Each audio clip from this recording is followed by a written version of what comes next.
ஆரம்பிச்சு எல்லாரும் கோயம்புத்தூர் மக்கள் ஆரம்பிச்சு பிசினஸ் பண்றேன். இதுல என்னோட பிசினஸ் டெவலப்மெண்ட்ல எல்லா கல்வியும் நான் பதில் சொல்றேன், எல்லாத்தையும் நான் யோசிக்கிறேன், அடுத்த நிலவுக்காக நான் முயற்சி எடுக்கிறேன். ஏன்னா என்னுடைய கனவு பெருசு. இந்த பிசினஸ் சாம்ராஜ்யத்துல இந்த இண்டஸ்ட்ரியோட ஃபெயிலியர்ஸ் எல்லாத்தையும் உடைச்சு ஒரு ப்ராப்பர் பிசினஸ் பண்ணி இது சக்சஸ் மாடலாம் காமிக்கணுங்கிறதுக்காக கடந்த 28 எக்ஸ்பீரியன்ஸ் இதுல பிசினஸ் நான் மாத்தி நீ செஞ்சுக்கிட்டு இருக்கேன். இந்த பிசினஸ் பண்ற யாராவது கூப்பிட்டு கேளுங்க, இந்த பிளான முழுசா கேட்டு எங்க ஒரு ஓட்டைக்கா சொல்ல அவ்வளவு தெளிவா பிசிறு இல்லாம முட்டுச்சந்து எங்கேயுமே இல்லாம யாரு ஜெயிக்கலாம். ஐயா பிசினஸ்ல முயலும் வெல்லும் ஆமையும் வெல்லும். இங்க தோக்கறதுக்கு வாய்ப்பே இல்ல.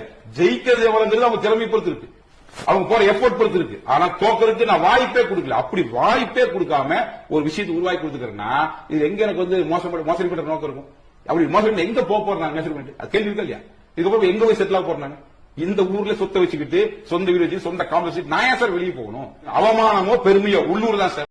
ஓடி போறதுக்கு செய்வோம். நம்ம ஓடி போறதுக்கு எதுக்கு 10 வண்டி எடுக்கணும் அசோக் எல்லாம் ஏறி அதுக்கு போறக்கா அவசியம் இல்லையே. சோ கான்செப்ட் ரொம்ப தெளிவா இருக்குது, கம்பெனி ரொம்ப வலிமையா இருக்குது, நம்மளுடைய செயல் திட்டம் ரொம்ப தூய்மையா இருக்குது. ஆனாலும் இந்த மாதிரி இடையூறுகள் வரும்போது அதை நாம் சந்திக்க வேண்டும், அதை உடைத்து சாதிக்க வேண்டும். இதுதான் நிறுவனத்தோட செயலா இருக்குமே ஒழிய மற்றபடி வதந்தி பேசிட்டு பொருளை பேசிட்டு பயந்து ஒதுங்கிக்கலாம் நம்ம தயாரில்லை. அதுக்கு வேற கம்பெனி.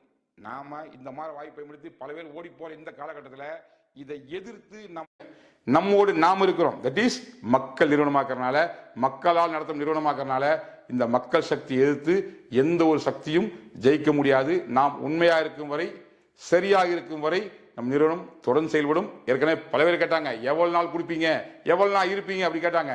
நான் சொன்னேன், வியாபாரத்துறையும் விளம்பரத்துறையும் எவ்வளவு நாள் இருக்குமோ அவ்வளவு நாள் எங்க நிறுவனம் நடக்கும், மிகச்சிறப்பான வருமானத்தை கொடுக்கும், மென்மேலும் பெரிய லெவல் வரலாறு படைக்கும் சொல்லியிருக்கேன். அதை நிச்சயம் செய்வேன். உங்கள் துணை கொண்டு